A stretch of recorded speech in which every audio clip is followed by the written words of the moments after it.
Setelah mempelajari rekaman CCTV yang didapat dari peristiwa tewasnya seorang pelajar di Palembang, Satreskrim Polrestabes Palembang meringkus 3 tersangkanya di rumah mereka.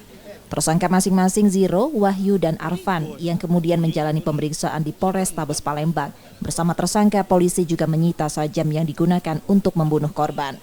Pada polisi, tersangka mengaku melakukan kejahatan itu karena dendam dengan korban yang pernah menghadang mereka di daerahnya.